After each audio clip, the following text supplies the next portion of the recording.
Hello viewers, logics and accounts में स्वागत है आपका। आज हम क्या करेंगे? आज हम करेंगे इशू ऑफ डिबेंचर्स। ठीक है, हम आज के वीडियो में डिबेंचर्स के बारे में कुछ इम्पॉर्टेंट पॉइंट्स डिस्कस करेंगे जो आपको जानने ज़रूरी हैं और फिर धीरे धीरे हम न्यूमेरिकल्स पे आएंगे। ठीक है, चलिए डिबेंचर का चैप्टर समझने के लिए ना, अगर आपने शेयर्स का करा हो तो ज़्यादा अच्छा, आपके लिए कन्वीनियंट हो जाएगा। तो चलिए शुरू करते हैं। सबसे पहले हम बात करते हैं कि डिबेंचर्स है क्या चीज़। जैसे शेयर्स जो है कंपनी की कैपिटल का हिस्सा है, ऐसे डिबेंचर जो है वो है part of borrowed capital, borrowed funds जो बोरो करें, उधार लिया, कंपनी ने पैसे उधार लिए, तो जो उधार लेती है कंपनी, उसके बदले में कंपनी ने डिबेंचर्स इशू कर दिए। किसको इशू किए हो सकते हैं? पब्लिक को इशू कर सकते हैं, जनरल पब्लिक को, बैंक्स उसको सब्सक्राइब कर सकते हैं, कोई और फाइनेंशियल इंस्टीट्यूशंस कर सकते हैं, कोई भी सब्सक्राइब कर सकता है। ठीक है ना, कोई भी। तो ये बोरोड फंड का हिस्सा है, उधार लिया हुआ पैसा है। ठीक है, जब कंपनी डिबेंचर इशू करती है, तो इशू करते समय कौन कौन से पॉइंट्स को स्पेसिफाई करती है? क्या स्पेसिफाई करती है? पहले कंपनी स्पेसिफाई करती है फेस वैल्यू, कि एक डिबेंचर की फेस वैल्यू कितनी है। जैसे शेयर्स में हमने कहा था ना, फेस वैल्यू का क्या मतलब होता है? जो उसके फेस पे लिखी है। जैसे हम कहते हैं 500 रुपए के नोट की फेस वैल्यू कितनी है? 500 रुपीज। ठीक है ना, ऐसे ही मान लो 20 रुपीज के नोट की फेस वैल्यू कितनी है? 20 रुपीज। ऐसे डिबेंचर की फेस वैल्यू तो उसके फेस पे लिखी हुई है।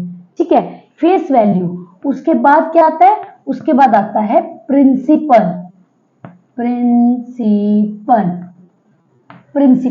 प्रिंसिपल से क्या मतलब हुआ? कि जो कंपनी टोटल पैसे उधार ले रही है, यानी मैं इसको ऐसे भी कह सकती हूँ इशू प्राइस। पर प्राइस इसलिए वर्डिंग है क्योंकि प्राइस एक का होता है, प्रिंसिपल मतलब कितना पैसा कंपनी ने उधार लिया। ठीक है, प्रिंसिपल कितना है। देन उसको कंपनी और क्या स्पेसिफाई करती है? कंपनी स्पेसिफाई करती है रेट ऑफ इंटरेस्ट।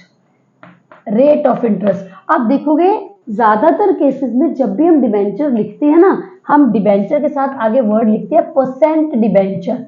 मतलब इस परसेंट, जैसे 7%, 8%, 9%, जो भी कुछ, मान लो 8% है, तो 8% डिबेंचर का मतलब हो गया कि कंपनी एक साल में 8% का इंटरेस्ट देगी। मैंने बोला एक साल में, ये जरूरी नहीं कि साल के बाद देगी, एक साल के बाद दे सकती है, 6 महीने के बाद, 6 महीने के बाद देगी तो कितना देगी? 4% में देगी। 4% एक 6 मंथ्स में, 4% अगले उसमें। पर एक साल का ये जो परसेंटेज मेंशन होती है ना, ये ईयरली इंटरेस्ट है। तो रेट ऑफ इंटरेस्ट स्पेसिफाई करती है। फिर कंपनी और क्या स्पेसिफाई करती है जब डिबेंचर इशू करती है? कंपनी साथ में स्पेसिफाई करती है डेट ऑफ मैच्योरिटी।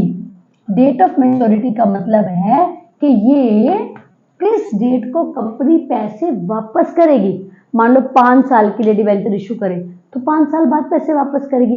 तो आज अगर इशू करे तो 5 साल बाद इसकी मैच्योरिटी डेट आ जाएगी, है ना। मैं इसको ये भी कह सकती हूँ डेट ऑफ रिडेम्पशन। आपको ये वर्ड पढ़ता हो तो ज्यादा अच्छी बात है, क्योंकि हम अक्सर क्वेश्चन में यूज करते हैं।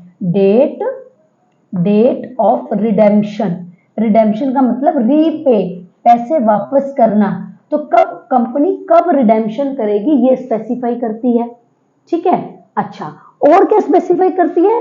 कंपनी ये भी साथ में स्पेसिफाई करती है कि जब कंपनी पैसे वापस करेगी तो वापस कितने करेगी। अच्छा, उससे पहले एक बहुत हम और बात याद करते हैं कि जब कंपनी प्रिंसिपल मेंशन करती है ना, क्योंकि फेस वैल्यू कह रही है, तो फेस वैल्यू के साथ कंपनी ये भी तो हो सकता है कि कंपनी जो इशू करती है वो इशू करे पार पे, प्रीमियम पे या डिस्काउंट पे। इशूड एट पार और प्रीमियम और डिस्काउंट। डिबेंचर जो ना डिस्काउंट पे भी इशू हो सकते हैं, है ना। आपने इसका मीनिंग शेयर्स वाले चैप्टर में डिस्कस करा हुआ है। पार का मतलब है फेस वैल्यू पे इशू करे, प्रीमियम का मतलब है फेस वैल्यू से ज्यादा पे करे, ठीक है, और डिस्काउंट का मतलब है फेस वैल्यू से कम करें। तो ये तो प्रिंसिपल जो बताती है तब बताती है कि जी हम जो 500 रुपए का डिबेंचर है 510 रुपए में इशू कर रहे हैं, 1000 में कर रहे हैं, 800 में कर रहे हैं, या मान लीजिए 495 में कर रहे हैं, जैसे भी कर रहे हैं, जैसे भी कर रहे हैं, ठीक है। और साथ में कंपनी ये भी बताती है रिडेम्पशन, कि रिडेम्पशन कैसे होगा, टर्म्स ऑफ रिडेम्पशन, मतलब टर्म्स ऑफ रिडेम्पशन का रिडेम्पशन हमने कहा पैसे वापस करना, तो यानी कंपनी जब पैसे वापस करेगी, जब कंपनी पैसे वापस करेगी तो क्या पार पे वापस करेगी या प्रीमियम पे वापस करेगी, कंपनी ये भी साथ में बताती है, ठीक है ना। तो ये देखिए सारी बातें देखिए, हम ये कह रहे हैं कि जब कंपनी डिबेंचर इशू करती है तो किन किन बातों को स्पेसिफाई करती है, बताती है, किन बातों को बताती है। एक डिबेंचर की फेस वैल्यू कितनी है, कंपनी बताती है कि कितना पैसा कंपनी ले रही है। मान लीजिए 500 रुपए का एक डिबेंचर है, कंपनी 10,000 डिबेंचर इशू कर रही है। ये जो इशू कर रही है ये पार पे कर रही है, प्रीमियम पे कर रही है या डिस्काउंट पे कर रही है, ठीक है। हम इन सब बातों को एंट्रीज में क्वेश्चंस में डिस्कस करेंगे, पर पहले ये पॉइंट्स आपके लिए जानना जरूरी है, ठीक है। फिर कंपनी ये स्पेसिफाई करती है कि रेट ऑफ इंटरेस्ट कितना है, हर साल कंपनी कितना इंटरेस्ट देगी, डिबेंचर्स हमेशा परसेंटेज के साथ मेंशन होते हैं। फिर कंपनी मेंशन करती है डेट ऑफ मैच्योरिटी, या ये कह लो डेट ऑफ रिडेम्पशन, कि भाई कंपनी कब पैसे वापस करेगी, ले अगर आज रही है तो कब पैसे वापस करेगी। कंपनी साथ में ये भी स्पेसिफाई करती है कि टर्म्स ऑफ रिडेम्पशन, कि पार पे वापस करेगी कि प्रीमियम पे वापस करेगी। पार का मतलब वही फेस वैल्यू पे वापस करेगी, और प्रीमियम रिडेम्पशन एट प्रीमियम का मतलब हो गया कि जब पैसे वापस करेगी तब प्रीमियम पे करेगी। तो ये सारी बातें होती हैं जो कंपनी स्पेसिफाई करती है इशू करने के टाइम पर, ठीक है। व्यूअर्स मेरा ख्याल है ये सारी बातें आपको क्लियर हो गई होंगी, इन सब बातों को स्पेसिफाई किया जाता है इशू करने के टाइम पर, ठीक है, क्लियर हो गई बात। अब चलिए अब इन बातों को धीरे धीरे धीरे धीरे आगे लेते चलते हैं। हाँ, फेस वैल्यू कर लिया। अब सबसे पहले हम बात करते हैं कि जब कंपनी डिबेंचर्स इशू करती है, जब कंपनी डिबेंचर्स इशू करती है तो टर्म्स ऑफ इशू क्या होता है, हालांकि पीछे वहां डिस्कस हुआ पर फिर भी एक बार और भी कर लेते हैं। टर्म्स ऑफ इशू, कि जब कंपनी इशू करती है तो टर्म्स ऑफ इशू क्या हो सकते हैं, टर्म्स ऑफ इशू मतलब कैसे इशू करेगी, इशू एट पार यानी face value, issue at premium यानी कि अबव द फेस वैल्यू, है ना, और इशू एट डिस्काउंट यानी कहने का मतलब है फेस वैल्यू से कम। ये बातें शेयर्स में सारी आई थी। एट पार का मतलब फेस वैल्यू पे यानी equal to face value, at premium का मतलब है ग्रेटर देन फेस वैल्यू, ठीक, और एट डिस्काउंट का मतलब है less than face value, face value less than face value. ये तो गए हमारे टर्म्स ऑफ इशू, ठीक है। अब साथ में ये भी डिस्कस कर लें टर्म्स ऑफ रिडेम्पशन, कि कंपनी ये भी बताती है कि जब पैसे वापस करेगी तो कैसे वापस करेगी। टर्म्स ऑफ इशू का मतलब जब इशू करेगी तो कैसे करेगी, कितने पैसे लेगी, फेस वैल्यू लेगी, फेस वैल्यू से ज्यादा लेगी, फेस वैल्यू से कम लेगी। और टर्म्स ऑफ रिडेम्पशन का मतलब जब पैसे वापस किए जाएंगे तब कैसे वापस करेंगे। दो ही तरीके हैं, ठीक है। कौन सा, at par, redemption at par. Redemption का मीनिंग समझ लीजिए, पैसे वापस करना। तो रिडेम्पशन एट पार का क्या मतलब है कि कंपनी फेस वैल्यू वापस करेगी। और रिडेम्पशन एट प्रीमियम, ये सब बातें न्यूमेरिकल्स में यूज करनी है, इसलिए आपको पता होनी चाहिए।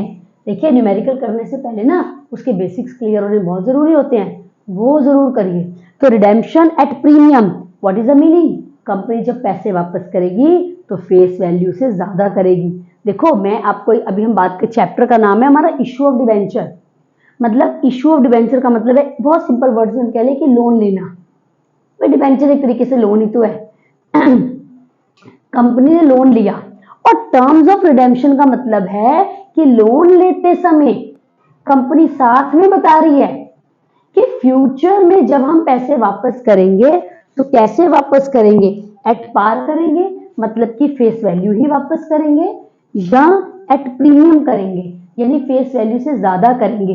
आई एम टेलिंग यू करेंगे, इन फ्यूचर, ये रिडेम्पशन जो है ये फ्यूचर की बात है कि जब पैसे वापस करेंगे। तो देखो, जब कंपनी ने डिबेंचर इशू करे तो कंपनी की लायबिलिटी बढ़ गई, है ना, कंपनी की लायबिलिटी बढ़ गई। अब अगर कंपनी कहती है कि हम प्रीमियम पे पैसे वापस करेंगे तो लायबिलिटी डबल बढ़ गई। भाई एक तो डिबेंचर, मान लीजिए 10 लाख रुपए के डिबेंचर इशू करे तो 10 लाख रुपए तो कंपनी ने ये वापस करने हैं। साथ में अगर कंपनी कहती है कि चलो हम जो है हम जब वापस करेंगे तो मान लेते हैं 8% प्रीमियम पे वापस करेंगे, तो 10 लाख रुपए का 8% आ गया 80,000 रुपए, है ना, 80,000 रुपए। कंपनी कह रही है कि हम आपको 10 लाख तो एक देंगे, साथ में 80,000 और देंगे। तो अब कंपनी की जो लायबिलिटी है वो 10,80,000 रुपए है। यानी फेस वैल्यू से जब ज्यादा कंपनी वापस करने का प्रॉमिस करती है तो उसको रिडेम्पशन एट प्रीमियम कहते हैं। और जो रिडेम्पशन एट प्रीमियम होता है, जिसको प्रीमियम ऑन रिडेम्पशन कहते हैं, वो कंपनी के लिए एक लायबिलिटी है जो फ्यूचर में वापस करनी है। और अगर आपको याद हो प्रिंसिपल ऑफ प्रूडेंस, जो कि बेसिक्स ऑफ अकाउंटिंग है, जो ये कहता है कि आने वाले खर्चे और लॉसेस के लिए पहले से तैयारी रखना। तो ये तो एक फ्यूचर में होने वाला लायबिलिटी बढ़ रही है तो उसकी तैयारी आज से करनी पड़ती है। तो उसके लिए हमें एक नया अकाउंट खोलना पड़ता है, loss on issue of debenture. अभी हम उसको एंट्रीज में डिस्कस करेंगे, ठीक है। इन वीडियो को ध्यान से देखिए, बड़े बेसिक पॉइंट्स हैं जो आपको हेल्प करेंगे। तो हमने टर्म्स ऑफ इशू डिस्कस कर लिया और टर्म्स ऑफ रिडेम्पशन डिस्कस कर लिया, ठीक है। चलो आगे डिस्कस करते हैं। अगली बात हमारी आती है कि जब कंपनी इशू करती है डिबेंचर्स तो कंसीडरेशन क्या होता है। जैसे कि शेयर्स में भी हमने टॉपिक किया था, कंसीडरेशन का मतलब होता है कि भाई कंपनी को डिबेंचर इशू करने के बदले में क्या मिलेगा, ठीक है। Consideration of issue of debentures, consideration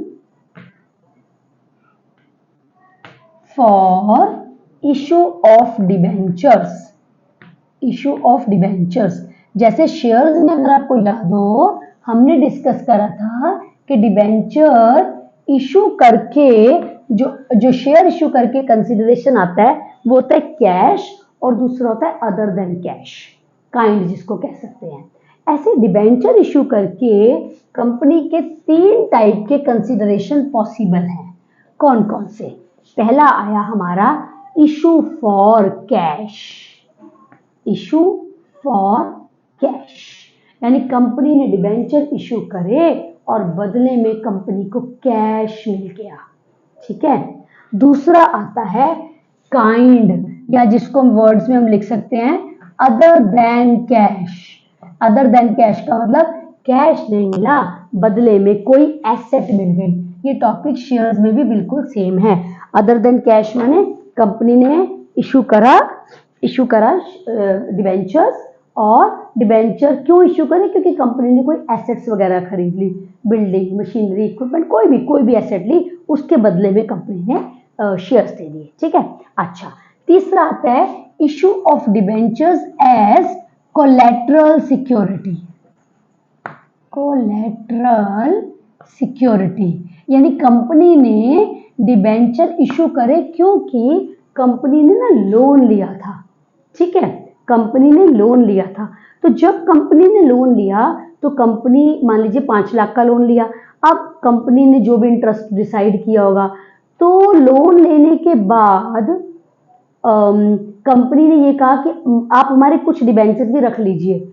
अगर हम लोन के पैसे टाइम से वापस ना कर पाए तो मान लीजिए बैंक को कह दिए कि आप हमारे डिबेंचर होल्डर बन जाना, यानी जो राइट्स डिबेंचर होल्डर्स के होते हैं वो आपके अब हो जाएंगे। उसको कहते हैं issue of debenture as collateral security. और ये जो कंपनी डिबेंचर इशू करती है एज कोलैटरल सिक्योरिटी, ये प्राइमरी सिक्योरिटी भी हो सकती है, एडिशनल सिक्योरिटी भी हो सकती है। हम ये सब बातें अपने न्यूमेरिकल्स में डिस्कस करेंगे, डोंट वरी। इसकी एंट्रीज, इसके क्वेश्चंस हम डिस्कस करेंगे, ठीक है। आज का हमारा वीडियो में हम सारे बेसिक बातें डिस्कस कर रहे हैं जो आपको पता होनी चाहिए क्वेश्चंस करने के लिए। चलिए आगे करते हैं ना। इशू फॉर कैश का मतलब जैसे शेयर्स में भी बिल्कुल था कि कंपनी ने जैसे शेयर इशू करे और बदले में पैसा आया, यहाँ पर भी यही है कि कंपनी ने डिबेंचर इशू करे और बदले में कैश आया। ये जो पैसा आता है क्या ये एक साथ आता है कि लमसम, क्या ये इंस्टॉलमेंट्स में आता है? जैसे शेयर्स में था कि लमसम भी आ सकता है या फिर इंस्टॉलमेंट्स में भी आ सकता है। सिमिलरली यहाँ पर ये पैसा जो है वो लमसम में आ सकता है या फिर इंस्टॉलमेंट्स में आ सकता है। याद आ गया ना? बिल्कुल डिप शेयर्स में भी यही है। अगर आपको कहीं कंफ्यूजन है तो एक बार उन वीडियोस को जरूर देख लेना, हमारे इंट्रोडक्टरी वीडियोस में हमने बातें बता रखी हैं, उसमें आपको देखना है। तो लमसम, लमसम का मतलब डिवेंचर इशू करे और बदले में पैसा आ गया, ठीक है। क्या जर्नल एंट्री होगी? उसकी जर्नल एंट्री हो जाएगी बैंक अकाउंट डेबिट। इकट्ठा आ रहे ना, तो इकट्ठे पैसे को हम क्या कहते हैं? Application and allotment. So bank account debit to debenture, debenture को मैंने DEB लिख दिया, मतलब debenture, debenture application and allotment account. मेरा ख्याल है वर्ड्स आपको सारे क्लियर होंगे। APP मतलब एप्लीकेशन, अलॉटमेंट, ठीक है। Bank account debit to debenture application and allotment account. अगली entry debenture application and allotment account debit, debenture application and allotment account debit 2% debentures. Percent क्यों डाला? जैसे कि अभी मैं पीछे डिस्कस की बात कि डिबेंचर जो इश्यू करे जाते हैं तो कंपनी साथ में कहती है कि हम कितना इंटरेस्ट देंगे, वो स्पेसिफाई करना है। मान लो 6%, तो कंपनी कहेगी टू 6% डिबेंचर अकाउंट। जैसे शेयर्स में कहते थे शेयर कैपिटल अकाउंट, यहाँ कहेंगे परसेंट डिबेंचर अकाउंट, ठीक है, परसेंट डिबेंचर अकाउंट। ये अब ये जो डिबेंचर हैं, ये डिबेंचर पार पे इशू हो सकते हैं, प्रीमियम पे इशू हो सकते हैं और डिस्काउंट पे इशू हो सकते हैं, है ना। पार पे, प्रीमियम पे, डिस्काउंट पे कैसे भी इशू हो सकते हैं। तो अगर प्रीमियम पे है तो SPR क्रेडिट हो जाएगा, सिक्योरिटीज प्रीमियम रिजर्व अकाउंट या सिंपल सिक्योरिटीज प्रीमियम अकाउंट। अगर डिस्काउंट पे है तो discount on issue of debenture account debit हो जाएगा। पार पे है तो कोई दिक्कत नहीं है। बात समझ आ गई ना? अगर पार है तो debenture application and allotment account debit two percent debenture. अगर प्रीमियम पे इशू करा है तो टू सिक्योरिटीज प्रीमियम कर दिया, और अगर क्या नाम है डिस्काउंट पे करा है तो discount on issue of debenture account debit कर दिया, ठीक है। इसको मैं पूरा लिख दूं, to securities premium account, securities premium account, ठीक है। ये तो हो गया अगर कंपनी करती है लमसम में। अब अगर कंपनी करती है इंस्टॉलमेंट्स में, यानी कि पहले कंपनी एप्लीकेशन का पैसा लेती है, फिर उसके बाद कंपनी क्या नाम है अलॉटमेंट का पैसा लेगी, फिर फर्स्ट कॉल का लेगी, तो जो शेयर्स की एंट्रीज थी बिल्कुल वही रिपीट हो जाएंगी। यानी करें, सबसे पहले कंपनी, मान लीजिए एप्लीकेशन का पैसा आता है तो कंपनी ने पहली एंट्री कर दी bank account debit, bank account debit to debenture application account, ठीक है। Second entry debenture application account debit 2% debentures account. जैसे शेयर कैपिटल वर्ड था ना, शेयर कैपिटल को रिप्लेस कर रहे हैं परसेंट। परसेंट मेंशन होता है क्वेश्चन में, 8%, 9%, 7.5%, जो भी परसेंटेज है वो मेंशन करनी है आपने, नंबर उसका लिख के, ठीक है। फिर उसके बाद अब अलॉटमेंट के पैसे ड्यू हो जाएंगे तो उसकी एंट्री क्या होगी? Debenture allotment account debit 2% debentures account.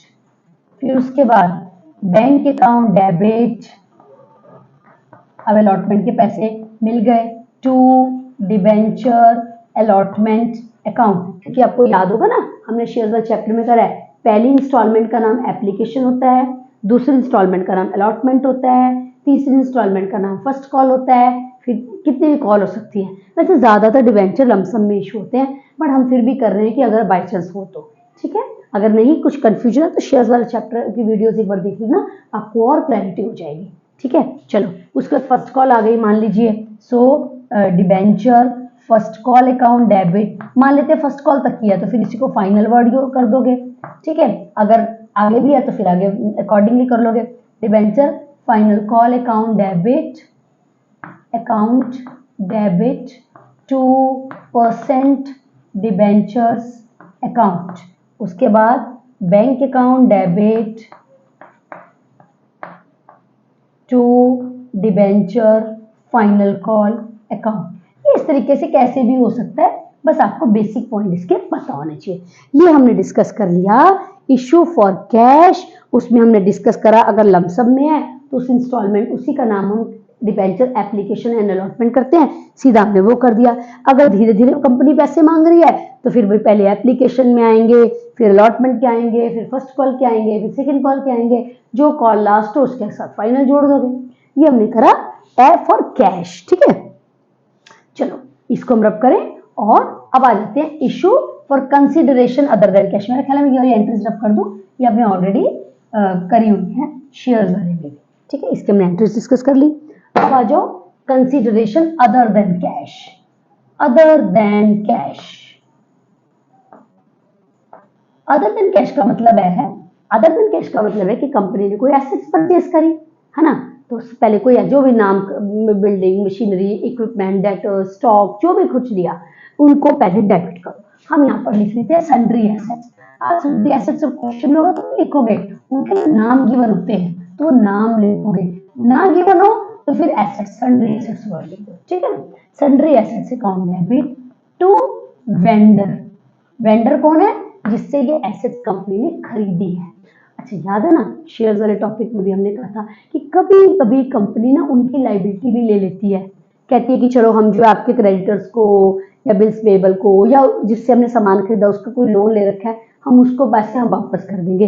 कहने का मतलब है बाय इनिशियल क्वेश्चन ये कहता है कि कोई लायबिलिटी भी एज्यूम कर रही है, लायबिलिटीज, ठीक है। तो अब देखो, मान लेते हैं एसेट्स खरीदी 10 लाख की, ठीक है, 10 लाख की, कंपनी ने 1 लाख के उनके क्रेडिटर्स की कह दी हम आपके पेमेंट कर देंगे। अब कितने पैसे मिलने चाहिए कंपनी को देने हैं, यानी उनको 9 लाख रुपीस, है ना। तो यहाँ पर आ गया 9 लाख। कभी कभी क्वेश्चन में ना, कभी कभी क्वेश्चन में होता है कि कंपनी ने सब चीजें खरीदी और साथ में बदले में कंपनी ने कहा हम आपको इतने रुपए के डिबेंचर देंगे या इतने रुपए देंगे। यानी हम क्या करेंगे, मतलब है कभी कभी क्वेश्चन में जो पैसे तय किए जाते हैं, डिसाइड किए जाते हैं, उसको बोलते हैं purchase consideration. Purchase consideration, purchase consideration, ठीक है। अगर क्वेश्चन में परचेज कंसीडरेशन गिवन है तो आप वो लिखोगे, नहीं गिवन है तो डेबिट माइनस क्रेडिट कर दोगे, लेकिन अगर गिवन है तो वो लिखोगे। फिर एक बार चेक कर लेना कि क्या हमारा डेबिट का टोटल और क्रेडिट का टोटल सेम है। अगर है तो बड़ी अच्छी बात है, अगर नहीं है, हाँ, तो डिफरेंस जो है ना वो चला जाता है हमारा, जो डिफरेंस है वो चला जाता है हमारा गुडविल या कैपिटल रिजर्व में। गुडविल या कैपिटल रिजर्व, देखो जब हम इनके न्यूमेरिकल्स करेंगे ना अपने अगले वीडियोस में तो आपको बातें और समझ में आएंगी। बिल्कुल शेयर का टॉपिक कॉन्सेप्ट है, शेयर में भी हमने डिस्कस किया था, गुडविल या कैपिटल रिजर्व के अंदर डिफरेंस चला जाएगा, ठीक है। अच्छा, वेंडर में हमने लिखा हमने कितना पैसा तय करा है, अब हम बदले में उस जो पैसा डिसाइड करा है उसके हम शेयर्स या डिबेंचर जो भी है, ये टॉपिक शेयर डिबेंचर में एग्जैक्टली कॉमन है, तो शेयर या डिबेंचर जो भी आप दे लो। हम क्योंकि इस चैप्टर में डिबेंचर की बात कर रहे हैं तो डिबेंचर कह लीजिए। तो अगली एंट्री आ गई हमारी वेंडर डेबिट 2% डिबेंचर्स। कभी कभी क्वेश्चन में याद है ना, ये भी था शेयर वाले में किया था कि कंपनी तो रुपये कुछ कैश में पकड़ा रही है, तो अगर कुछ पैसे दे रही है तो 2 बैंक अकाउंट, अगर है तो, नहीं है तो नहीं। टॉपिक में डिबेंचर का बैंक हो सकता है तो 2 बैंक आपने लिख दिया। अच्छा, फिर वही बात, ये डिबेंचर जो कंपनी इशू करी है ना, ये पार या प्रीमियम या डिस्काउंट पर हो सकते हैं, तो सेम हर जगह वो रूल कॉमन है कि पार पर हो तो बस इतना लिख देना 2% डिबेंचर, प्रीमियम पर हो तो सिक्योरिटी प्रीमियम क्रेडिट कर देना, डिस्काउंट हो तो discount on issue debenture account debit कर देना, ठीक है ना। ये हो गया, ठीक है। एसेट्स खरीदी और उसके बदले में कंपनी ने डिबेंचर दे दिया। तीसरा क्या है? तीसरा है एज कोलेटरल सिक्योरिटी। क्या मतलब है कि कंपनी ने लोन लिया और लोन लेकर बदले में कुछ डिबेंचर दे दिए, ये कह के कि इनको रख लो, अगर हमने लोन वापस कर दिया तो वेल एंड गुड, नहीं वापस करा तो आप हमारे डिबेंचर होल्डर बन जाना, ठीक है। क्या एंट्री होगी? अच्छा, कभी कभी कंपनी ऐसा होती है कि कुछ प्राइमरी सिक्योरिटी रखवाती है, कोई बिल्डिंग या कोई अपनी और एसेट रखवा दी गिरवी और साथ में कुछ डिबेंचर दे दिए, मतलब हो भी सकते हैं, उसके भी कोई एंट्री नहीं करनी। अगर कोई एसेट गिरवी रखवाई है उसकी कोई एंट्री नहीं, क्योंकि सिंपल सा कारण यह है कि भाई एसेट तो हम ही यूज कर रहे हैं, सिर्फ पेपर्स ही तो रखवाए होते हैं, तो उसकी कोई एंट्री नहीं करनी है। तो कुल मिलाकर क्या हुआ, सबसे पहले कंपनी ने लिया लोन, तो एंट्री बन गई बैंक अकाउंट डेबिट। ठीक है। टू, लोन जिससे भी लिया उसका नाम, मैंने फिलहाल वर्ड लिख दिया बैंक लोन। जैसे मान लो क्वेश्चन में लिखा हो कि HDFC से लिया, so to loan from HDFC bank. SBI से लिया, टू SBI बैंक लोन, जो भी है जितने का लोन लिया। ठीक है। मान लीजिए कोई एसेट गिरवी रखवाई, उसकी कोई एंट्री नहीं, उसकी कोई एंट्री नहीं। ठीक है। साथ में कंपनी ने कुछ पैसे के डिबेंचर पकड़ा दिए उनको, कुछ अमाउंट के पकड़ा दिए कि ये रख लो, अगर हम कल को लोन ना वापस कर पाए तो आप हमारे इतने के डिबेंचर होल्डर बन जाना। ठीक है। तो वहां पर हमारे पास ना दो मेथड है। नॉर्मल जो मेथड है कि हम क्या करते क्योंकि इन डिबेंचर्स को कोई मतलब तो भी है ही नहीं, इनका मतलब तो तब होगा अगर कंपनी लोन वापस ना कर पाई और कंपनी ने जो प्राइमरी सिक्योरिटी रखवाई है उससे भी बैंक अपना पैसा वापस ना रिकवर कर पाया, तब वो उतने पैसे के डिबेंचर होल्डर हमारे बनेंगे। तो तब तक इनका कोई मतलब नहीं है। देयरफॉर इनको प्रैक्टिकली स्पीकिंग या तो आप इसकी नो एंट्री कर लो। फर्स्ट अप्रोच तो ये है कि इसकी कोई एंट्री मत करो, इस जो इश्यू डिबेंचर करे ना आपने, इसकी कोई एंट्री ना करो। फर्स्ट अप्रोच ये है कि नो एंट्री। लेकिन उसको ना जो आपने डिबेंचर इश्यू करे हैं उसको बैलेंस शीट में फुट नोट दिखा दो, मतलब नोट्स में दिखा दो कि भाई हाँ इतने के डिबेंचर कोलेटरल की फॉर्म में इशू हुए हैं। ठीक है वो। और सेकेंड अप्रोच ये है कि आप एंट्री करो, तो अगर आप एंट्री करते हो तो बन जाएगी debenture suspense account debit 2% debentures account. तो प्रेफरेबली ये यूज करो तो ज्यादा अच्छी बात है। तो पहली एंट्री लोन लेने की और दूसरी एंट्री जो डिबेंचर हमने कोलेटरल की फॉर्म में दिया तो उसकी एंट्री बन गई debenture suspense account debit. Suspense इस वजह से करा क्योंकि एक्चुअली ये जब हम बैलेंस शीट बनाएंगे ना तो ये जो हमने डिबेंचर इशू करे हैं उसको डिबेंचर सस्पेंस में से माइनस कर देंगे तो नेट वैल्यू 0 आ जाएगी। क्योंकि हम ये कह रहे हैं डिबेंचर का मीनिंग ही तब होगा अगर कंपनी लोन ना वापस कर पाई, अगर प्राइमरी सिक्योरिटी से पैसा रिकवर नहीं हो पाया, तभी लेंडर जो है वो डिबेंचर होल्डर बनेगा। तब तक इनका कोई मतलब नहीं है, इसी वजह से हमने डिबेंचर सस्पेंस अकाउंट खोला। ठीक है। तो देखिए तीनों कॉन्सेप्ट्स हो गई। पहला हमने कहा कैश में इशू करना, तो वो हमने एंट्रीज डिस्कस करी। फिर हमने कहा कि अदर देन कैश में, तो ये वाली एंट्रीज आ गई। फिर हमने कहा एज कोलेटरल सिक्योरिटी, तो ये वाली एंट्रीज आ गई। ये हमने बेसिक डिस्कस कर लिया। ठीक है। इनके साथ एक छोटी सी बात और है जो आपको जानना बहुत जरूरी है। कौन सी? वो जानना है टर्म्स ऑफ रिडेम्पशन।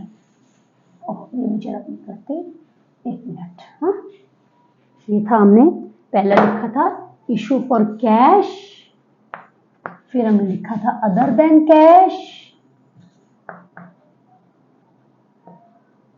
ये तो इशू की बात हो गई। इन सबके साथ कहीं पर भी हो, ज्यादातर इसमें नहीं होता, इट्स नॉट सो कॉमन यार, कंपनी साथ में एक चीज स्पेसिफाई करती है टर्म्स ऑफ रिडेम्पशन।